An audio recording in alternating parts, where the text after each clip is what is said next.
Hello everyone, welcome back to my channel. आज की video में हम सामान्य हिंदी के क्वेश्चंस करने जा रहे हैं। तो आइए शुरू करते हैं आज की वीडियो। सबसे पहला सवाल है, निम्नलिखित में से किस शब्द में री का प्रयोग स्वर के रूप में हुआ है और उसकी वर्तनी मानक है? ऑप्शंस हैं कृतज्ञ, कृतज्ञ, कृतज्ञ या कृतज्ञ। चार ऑप्शंस दिए गए हैं। तो इसका क्वेश्चन ऐसा भी आ सकता है कि कौन सा सही वर्तनी है या री का प्रयोग स्वर के रूप में हुआ है। दोनों क्वेश्चन है। तो कृतज्ञ कैसा लिखते हैं? हम कृतज्ञ लिखते हैं ऑप्शन नंबर ए के जैसा। तो ऑप्शन नंबर ए इसका करेक्ट आंसर हो जाएगा। कृतज्ञ का मतलब कौन है? उपकार मानने वाले को कृतज्ञ बोला जाता है। ठीक है, बस आपको याद रखना है कृतज्ञ, ऋतु, कृपा, मृत्यु, पृथ्वी, इसमें री की वर्तनी पर ध्यान देना है। नेक्स्ट है, किस वर्तनी मानक रूप से अशुद्ध है? उज्ज्वल, तत्व, दायित्व या स्वत्व। तो जो मानक रूप से अशुद्ध है वो कौन सी है? दायित्व। दायित्व यहाँ पे लिखा गया सही है, पर इसमें से कोई भी गलत नहीं है। ठीक है, तो चारों ऑप्शंस जो है सही है। उज्ज्वल भी ऐसा लिखाता है, तत्व भी ऐसा ही लिखाता है, दायित्व भी ऐसा ही लिखाता है, स्वत्व भी ऐसा लिखाता है। ठीक है, तो करेक्ट आंसर क्या हो जाएगा आपका? इसमें से कोई नहीं, चारों जो है वो शुद्ध ही है। ठीक है, इसका परीक्षा में कैसा क्वेश्चन आता है? ऐसा कि दायित्व आपको लिखा हुआ है और आपको बताना है कौन सा दायित्व है। तो ऑप्शन नंबर सी जो है वो करेक्ट हो जाएगा। नेक्स्ट क्वेश्चन है, शब्दों की वर्तनी शुद्ध वर्तनी कौन सी की है? आशीर्वाद, उज्ज्वल और अत्यधिक लिखा है। तो आशीर्वाद जो आप लिखते हो वो चारों में सही, तीन में सही लिखा है, दो में आशीर्वाद, पहला वाला तो आशीर्वाद सही है। पर उज्ज्वल, उज्ज्वल में क्या होता है? दोनों जो आधे होते हैं, इसीलिए आपका दूसरा जो है वो सही हो जाएगा। आशीर्वाद, उज्ज्वल और अत्यधिक। अत्याधिक नहीं होता है, अत्यधिक होता है। तो ऑप्शन नंबर बी जो है वो करेक्ट हो जाएगा। ठीक है, नेक्स्ट क्वेश्चन देखते हैं। लिंग, वचन और काल से कि स्त्रीलिंग का प्रयोग व्याकरण की दृष्टि से किस वाक्य में अशुद्ध है?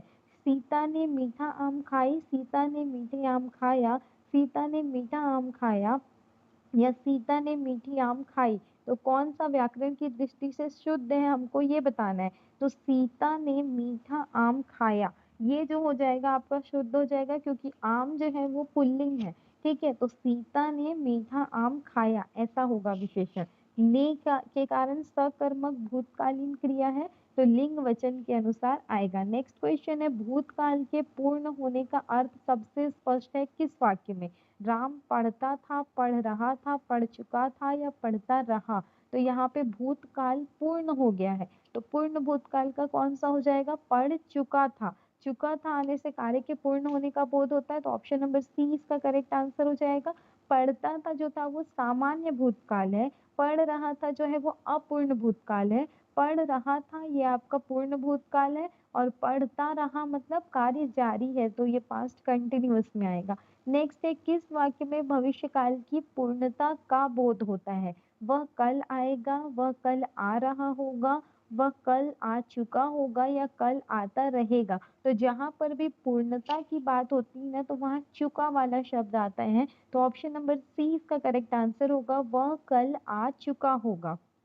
ठीक है, नेक्स्ट हम देखते हैं कि आ चुका होगा से अनुमान का बोध होता है, इसलिए ये कार्य पूर्ण हो चुका। संदिग्ध रहेगा तो वहां पे आपका बाकी रहेगा कि आएगा, आ रहा होगा। नेक्स्ट संज्ञा सर्वनाम से देखते हैं। मोहन ने अपनी पुस्तक स्वयं ही संभाल कर रखी, इसमें जो अपनी है वो किस प्रकार का सर्वनाम है? पुरुषवाचक, निजवाचक, निश्चयवाचक या संबंधवाचक। तो मोहन ने अपनी पुस्तक स्वयं ही संभाल कर रखी, इसमें अपनी बोला जा रहा है, अपनी मतलब मेरी बोला जा रहा है, तो वो निजवाचक सर्वनाम होता है, जो कर्ता का संबंध है आपका, इसीलिए ये निजवाचक सर्वनाम है कि ये निजत्व का बोध कराता है। अपना, अपने, अपनी, स्वयं, खुद, ये सब क्या होते हैं? निजवाचक सर्वनाम होते हैं। नेक्स्ट है, वह अत्यंत धीरे बोलता है में अत्यंत और धीरे का क्रमशः क्या पद परिचय है?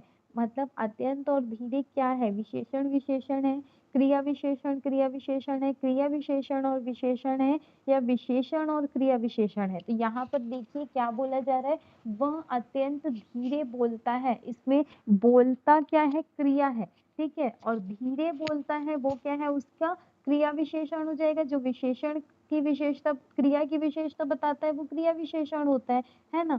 तो धीरे को भी कैसा धीरे बोल रहे हैं? अत्यंत धीरे। तो यहाँ पे क्रिया विशेषण की भी विशेषता बता रहा है। तो ऑप्शन नंबर बी जो है दोनों क्रिया विशेषण है, क्योंकि धीरे बोल रहे हैं, कैसे धीरे बोल रहे हैं? अत्यंत धीरे। तो दोनों क्रिया की विशेषता बता रहे, इसलिए दोनों क्रिया विशेषण है। ठीक है, नेक्स्ट क्वेश्चन देखते हैं। वाक्य शिक्षक ने विद्यार्थियों को पुरस्कार दिया, इस पे कौन सा कारक है?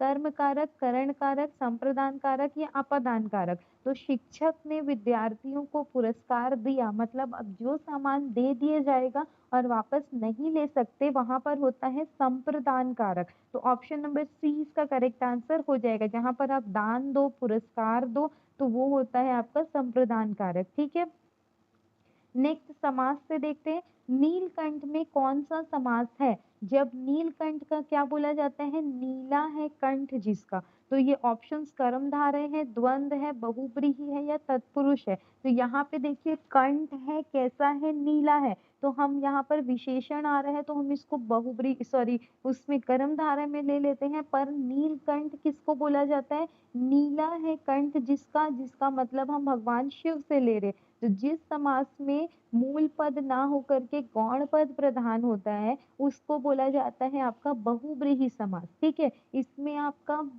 कर्मधारय भी आ सकता है क्योंकि विशेषण है, पर क्योंकि यहाँ पर आपको दूसरा अर्थ लेना है तो ये बहुव्रीहि समास होगा। ठीक है, नेक्स्ट क्वेश्चन। राजपुत्र में कौन सा समास है?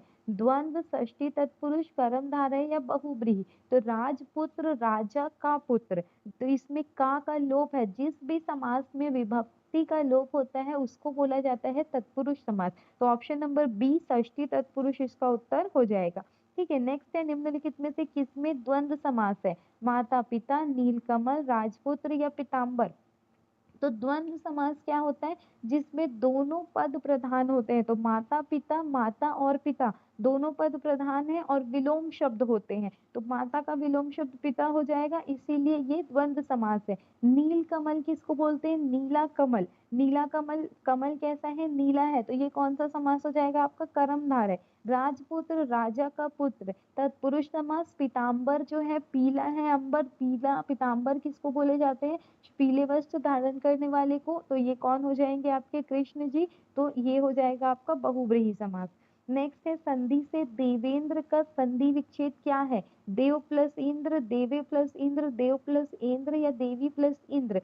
तो यहाँ पर देखिए, जब भी आप संधि विच्छेद और समास विग्रह करते हैं ना, आपको सिंपल सा रूल याद रखना है कि जब भी विग्रह होगा तो दोनों शब्द सार्थक बनने चाहिए। तो जो जो असार्थक है, मतलब जिसका मीनिंग नहीं है, निरर्थक शब्द है, आप उसको नहीं लेंगे। तो देवे प्लस इंद्र क्या आपका देवेंद्र बनाएगा? नहीं बनाएगा, तो ये आप नहीं लेंगे।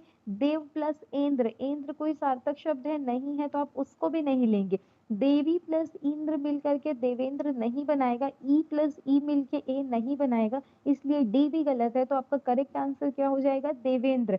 ठीक है, और कौन सी संधि है पूछेगा, तो जहां पर देव प्लस इंद्र, देवेंद्र, अधन ई मिल के ए बनाते हैं ना, वो गुण संधि होती है। तो ऑप्शन नंबर ए इसका करेक्ट आंसर हो जाएगा, और संधि पूछेगा तो गुण संधि। नेक्स्ट है। महौषधि का संधि विच्छेद क्या है? महाधन औषधि, महधन औषधि, महोधन सधि या महाधन औषधि? तो अभी हमने रूल बताया कि आपको सिंपल सा रूल क्या रखना है, दोनों शब्द सार्थक होने चाहिए। तो तीसरा और चौथा में देखिए, महोधन सधि, सधि का कोई मतलब होता है और औषधि का भी नहीं होता, तो तीसरा और चौथा गलत हो जाएगा। अब दूसरे और तीसरे पहले में देखना है। तो महाधन औषधि और महधन औषधि, तो ये होता है महाधन औषधि मिलके महौषधि बनता है। तो करेक्ट आंसर हो जाएगा ऑप्शन नंबर ई, ए। ठीक है, महाधन औषधि। अब इसमें आपको देखना है कौन सी संधि है। तो संधि का सिंपल सा रूल है, जिसमें दो मात्रा रहती है ना, वो होता है आपका वृद्धि संधि। तो अ की मात्रा, ए की मात्रा जिसमें रहेगी वो होगी आपकी वृद्धि संधि। ठीक है, नेक्स्ट क्वेश्चन है। किस शब्द में व्यंजन संधि का उदाहरण है? तो विद्यालय, विद्याधन आलय होता है। तो विद्याधन आलय मतलब आपका कौन सा संधि हो जाएगा? आ रहा है, मतलब स्वर संधि है, वो व्यंजन तो है नहीं। और कौन सी स्वर संधि है? दीर्घ स्वर संधि। ठीक है, जहां पर बड़ी मात्रा आती है ना, बड़े आ की, बड़ी ई की और बड़ी ऊ की, वो दीर्घ संधि हो जाता है। दीर्घ स्वर संधि। सदाचार, सदाधन आचार होता है। तो सदाधन आचार आपका सदाचार होता है, तो ये भी आपका दीर्घ संधि हो जाएगा। मनोहर जो होता है ना, वो होता है मनः धन हर। मना धन हर मतलब विसर्ग संधि है, और जगदीश जो होता है जगत धन ईश जगदीश, तो ये आपकी व्यंजन संधि है। ठीक है, सत धन जन सज्जन, उत धन हार उद्धार, तत धन हित तद्धित, ये सब है व्यंजन संधि। नेक्स्ट आपको शुद्ध वाक्य देखना है। मुझे ये बात मालूम है, मेरे को यह बात मालूम है, या मुझे ये बातें मालूम है। तो मुझे यह बात मालूम है और बी में है लिखा है जब लिखते हैं ना तो वहां पर क्या हो जाता है कि बहुवचन की बात होती है, तो बात की जगह अगर बातें होता तो वो करेक्ट होता, इसीलिए बी गलत है। मेरे को तो कभी कोई वर्ड ही नहीं होता है, तो ये तो गलत ही है। डी नंबर मुझे यह बातें मालूम है लिखा है होता तो डी नंबर सही होता, पर क्योंकि है लिखा है इसलिए डी भी गलत है, तो ए नंबर सही है। मुझे यह बात मालूम है, ये बात एक वचन से है इसलिए क्रिया क्या होगी, है। नेक्स्ट है, किस वाक्य में कारक संबंधी अशुद्धि है। राम ने मोहन को बुलाया, सीता ने राधा को पुस्तक दी, वह मेरे से बड़ा है, या शिक्षक ने छात्र को समझाया। तो यहाँ पे मेरे से बड़ा है नहीं होगा, मुझसे बड़ा है ऐसा बोला जाता है, तो ऑप्शन नंबर सी ये करेक्ट आंसर हो जाएगा। मेरे से हम लोग नॉर्मली बातचीत में बोलते हैं मेरे को मेरे से, पर वो होता है मुझसे मुझको, इसलिए ऑप्शन नंबर सी जो है वो गलत हो जाएगा। नेक्स्ट है, किस वाक्य में मुहावरे के प्रयोग के कारण अर्थगत अशुद्धि है। उसने परीक्षा में दांत खट्टे कर दिए, पुलिस ने चोर के छक्के छुड़ा दिए, उसने मेरे मुंह में पानी ला दिया, या शिक्षक ने छात्र की आंखों में धूल झोंक दी। तो शिक्षक ने छात्र की आंखों में धूल झोंक दी, मतलब शिक्षक छात्र को धूल झोंक करके धोखा देगा, तो शिक्षक छात्र के साथ छल नहीं करते, इसीलिए ऑप्शन नंबर डी इसका गलत हो जाएगा कि शिक्षक ने छात्र की आंखों में धूल झोंक दी। नेक्स्ट है, उपसर्ग प्रत्यय से असफल में उपसर्ग कौन सा है। तो उपसर्ग प्रत्यय संधि समास सबका सिंपल सा रूल है कि जब भी आप उसको तोड़ोगे ना तो तोड़ने से शब्द सार्थक बनना चाहिए। तो असफल में अप तोड़ोगे तो अप का तो कुछ है ही नहीं, तो काट दो। अन भी नहीं है, अस धन फल बनेगा क्या, नहीं बनेगा, तो क्या होता है अधन सफल, तो ऑप्शन नंबर ए इसका करेक्ट आंसर हो जाएगा। असफल। उपसर्ग क्या होते हैं, वो शब्द जो शब्द के पहले जोड़ के नए शब्द बनाते हैं और शब्द का मीनिंग चेंज कर देते हैं। किस शब्द में ता प्रत्यय का यूज हुआ है, तो यहाँ तो आपको देख के समझ आ रहा है कि मानवता में ता प्रत्यय है, बाकी किसी में तो ता प्रत्यय है ही नहीं, है ना। नेक्स्ट है, दुर्गुण में शब्द दूर क्या है, प्रत्यय है, उपसर्ग है, मूल शब्द है, या संधि है। तो दूर धन गुण मिलके क्या बनेगा, दुर्गुण बनेगा। पर दूर और गुण में से मूल शब्द क्या होगा, गुण होगा या दूर होगा, गुण होगा ना, तो दूर क्या हो जाएगा, जो शब्द के पहले जुड़ेगा, तो शब्द के पहले जुड़ने वाले शब्द क्या कहलाते हैं, उपसर्ग कहलाते हैं, तो ऑप्शन नंबर बी इसका करेक्ट आंसर हो जाएगा। नेक्स्ट तत्सम तद्भव से देखते हैं कौन सा शब्द तद्भव है, अग्नि, अक्षी, आंख, या अग्निक। तो तद्भव शब्द क्या होते हैं, जो संस्कृत से हिंदी में आए और उसके बाद उनका भाषा चेंज हो गया। तत्सम जो है वो जैसे के वैसे ही आते हैं, और तद्भव जो रहते हैं संस्कृत से हिंदी में दूसरे वर्ड्स में आते हैं। ठीक है, तो अग्नि जो रहता है ये आपका तत्सम शब्द है, जिसका मतलब होता है आग। अक्षी जो रहता है आंख को बोला जाता है, तो अक्षी का आंख है, तो आंख खुद जो हो जाएगा वो तद्भव हो जाएगा, तो ऑप्शन नंबर सी हो जाएगा। ठीक है, तो ऑप्शन नंबर सी तद्भव शब्द है। कुछ देख लेते हैं, अक्षी का आंख होता है, अग्नि का आग होता है, दंत का दांत होता है, नासिका का नाक होता है, कर्ण का कान होता है, और दुग्ध का दूध होता है। कौन सा शब्द देशज माना जाता है, ऑप्शन है विद्यालय, अग्नि, खटिया, या किताब। तो देशज शब्द कौन होते हैं, वो शब्द होते हैं जो स्थानीय या जन भाषाओं में बोले जाते हैं, फिर वहां से वो आपकी बोलचाल में आ जाते हैं, ये संस्कृत वगैरह से नहीं होते। ठीक है, तो ये स्थानीय भाषा से आते हैं, जो दूसरी भाषा से आते हैं उसको विदेशज विदेशी शब्द बोलते हैं, पर ये देशज है। तो विद्यालय, अग्नि, खटिया और किताब में से देशज कौन सा है, खटिया, तो ऑप्शन नंबर सी हो जाएगा। विद्यालय जो है वो तत्सम शब्द है, अग्नि तत्सम शब्द है, और किताब जो है विदेशी शब्द है, जो अरबी भाषा का शब्द है। कौन सा शब्द विदेशी शब्द का उदाहरण है, अग्नि, पुस्तक, किताब, या नयन। तो अभी हमने देखा कि किताब जो है वो अरबी भाषा का शब्द है, तो वो विदेशी हो जाएगा। अग्नि, पुस्तक और नयन ये तीनों जो है वो तत्सम शब्द है। ठीक है, एग्जाम में आपको कुछ विदेशी शब्द पूछेंगे, कौन कौन से, किताब, अदालत, बाजार, आदमी, कागज, कुर्सी, कमीज।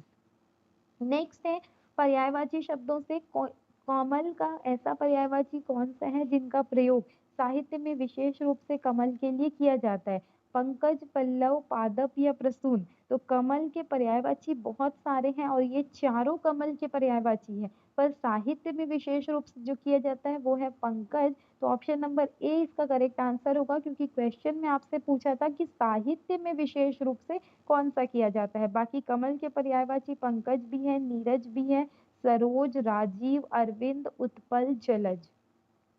नेक्स्ट है स में निम्नलिखित में से अभिज्ञ का सही विलोम क्या होगा? विज्ञ, अनभिज्ञ, प्राज्ञ या सर्वज्ञ। तो अभिज्ञ का मतलब होता है जानकार या परिचित, जिसको किसी चीज का ज्ञान हो। तो अभिज्ञ का विलोम क्या होता है? अनभिज्ञ होता है। हम यहाँ पे अ देख के सोचेंगे कि ये विलोम है तो इसको भिज्ञ लेना चाहिए, पर अभिज्ञ जो है ये इसका मतलब होता है जानने वाला, और अनभिज्ञ मतलब जिसको जानकारी नहीं हो। तो अभिज्ञ का विलोम हो जाएगा अनभिज्ञ।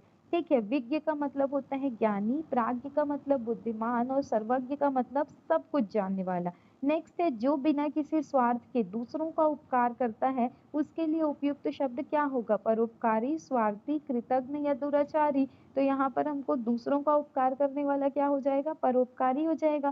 स्वार्थी तो जो लालची होता है उसको बोलते हैं, जो सिर्फ अपनी चिंता करता है। कृतज्ञ मतलब जो किसी की कृतज्ञता को, उपकार को नहीं मानता। और दुराचारी जो बुरे आचरण वाला है।